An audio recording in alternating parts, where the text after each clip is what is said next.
देखिए, आप देख रहे हैं पीआरबी। जिस तरीके से उत्तर प्रदेश की जो है खबर पूरे इस वक्त देश के अंदर गरमाई हुई है कि उत्तर प्रदेश के अंदर जो योगी सरकार का एक फरमान आया है, नेम प्लेट वाला फरमान, उस पर बातचीत करने के लिए हमारे साथ मौजूद है जयप्रकाश चतुर्वेदी जी, बेबाकी से बोलते हैं। चतुर्वेदी जी, सबसे पहला सवाल, योगी का तुगलकी फरमान कैसे देख रहे हैं? देखिए, ये अपने तमाम तरह के कुकर्मों से उत्तर प्रदेशवासियों देशवासियों का ध्यान भटकाने के लिए आरएसएस और योगी की मिली भगत ये सोच है किस तरह से मोदी सरकार को अपदस्थ किया जाए।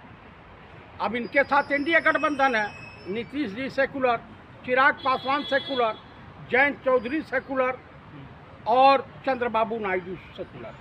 अगर ये लोग विरोध नहीं करते हैं इस तुगलकी फरमान का, तो देश में जो नफरत की खेती के लिए, हिंसा फैलाने के लिए, मंदिर मस्जिद, हिंदू मुसलमान, भारत पाकिस्तान करने के लिए जो इनका मूल मंत्र है आरएसएस, बजरंग दल, विश्व हिंदू परिषद या भाजपा का, वो देश में पांव फैलाएगा।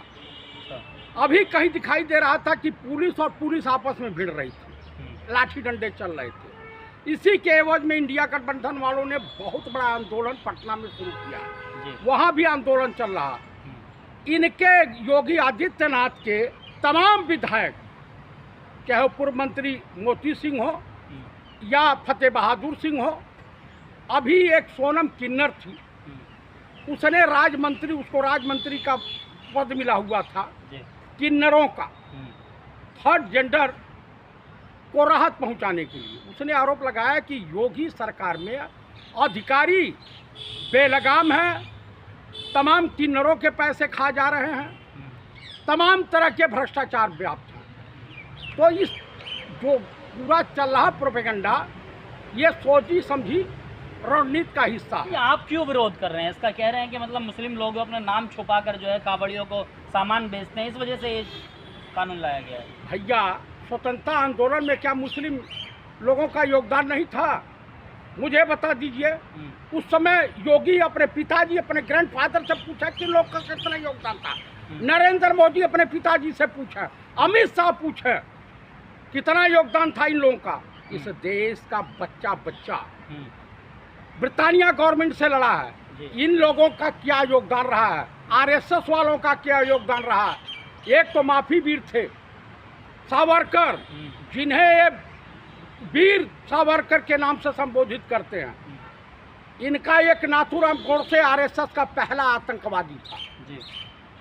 और जिस मठ से आते हैं योगी आदित्यनाथ, गोरखनाथ मंदिर से, उस मठ से, नाथ संप्रदाय से, उस मठ को अपराध की नर्सरी कहा जाता है। 1948 में जब महात्मा गांधी की हत्या हुई थी, जो रिवाल्वर बरामद की गई थी, इन्हीं के गुरु महंत दिग्विजयनाथ की रिवाल्वर थी, वो जेल भी गए थे। उसमें इन्होंने FIR करा दिया था कि हमारी रिवाल्वर चोरी हो गई थी। हमारे वहाँ सनातन धर्म में कहा जाता है कि जो व्यक्ति विकलांगों पर, किन्नरों पर, बुजुर्गों पर, बच्चों पर, महिलाओं पर अत्याचार करता है, कमजोर तबके पे अत्याचार करता है, वो व्यक्ति समाज में रहने के काबिल नहीं है, उसे नपुंसक कहा जाता है। महात्मा गांधी की हत्या 80 साल की अवस्था में नाथूराम गोडसे ने किया था।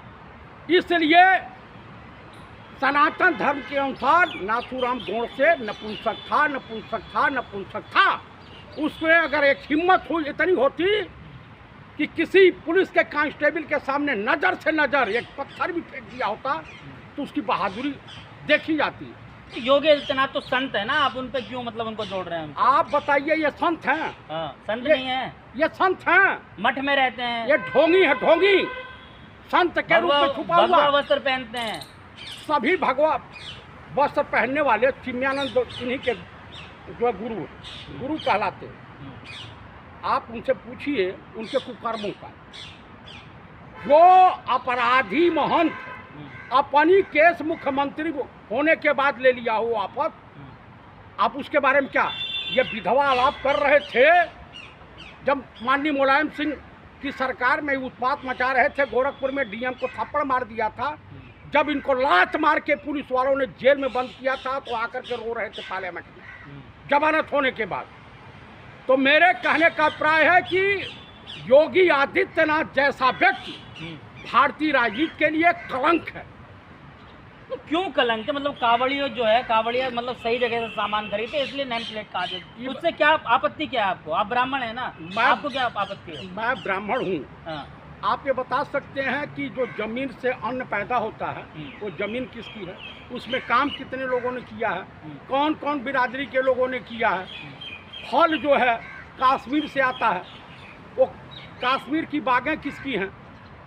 उसके बाद दूध, पशुपालन सभी लोग करते हैं, हर बिरादरी हर धर्म के लोग करते हैं, वो दूध कहाँ से आता है।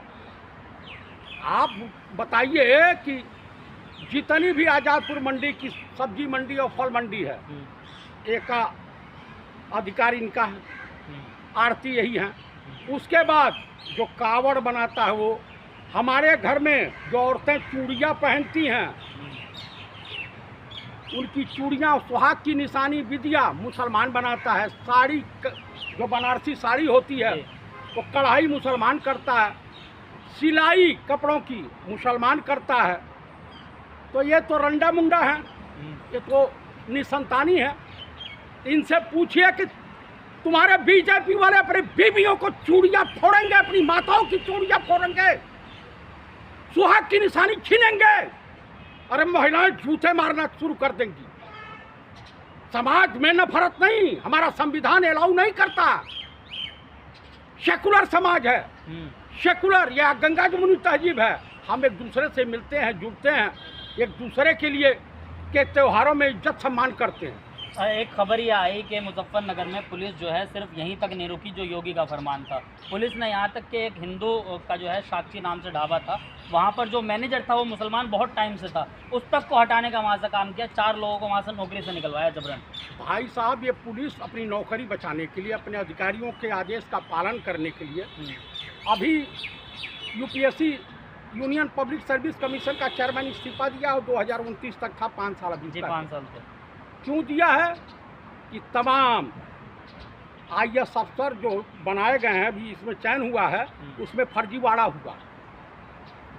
तो मैं आपको बता रहा हूं कि कल सरकार गिर जाएगी तो नरेंद्र मोदी, अमित शाह वगैरह, इनके राजनाथ सिंह वगैरह सब जाएंगे जेल। अच्छा, एक आखिरी सवाल ले लेते हैं कि जिस तरीके से इन्होंने जो है तोड़ जोड़ कर जो है सरकार जो बनाई है, इसी के लोग अब इनकी जो है मुखालिफत कर रहे हैं। मुख्तार अब्बास नकवी जो पूर्व में कैबिनेट मंत्री रहे हैं, RLD के जो उत्तर प्रदेश के अध्यक्ष हैं, उन्होंने भी जो है इस कानून का विरोध किया है। असदुद्दीन ओवैसी ने कहा कि धारा 17 का ये उल्लंघन है। तो मतलब तमाम लोग जो है इसका विरोध करें, लेकिन योगी आदित्यनाथ लग रहा है कि बैकफुट पाएंगे।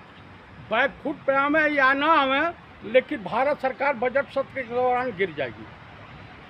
चिराग पासवान भी भगेंगे, नीतीश कुमार को भी विधानसभा चुनाव, चिराग पासवान ने भी विरोध किया है।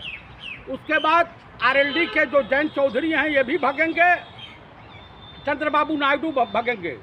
नीतीश और चंद्रबाबू नायडू ने नरेंद्र दामोदर दास मोदी और भाजपा की नानी याद दिलवा दी है।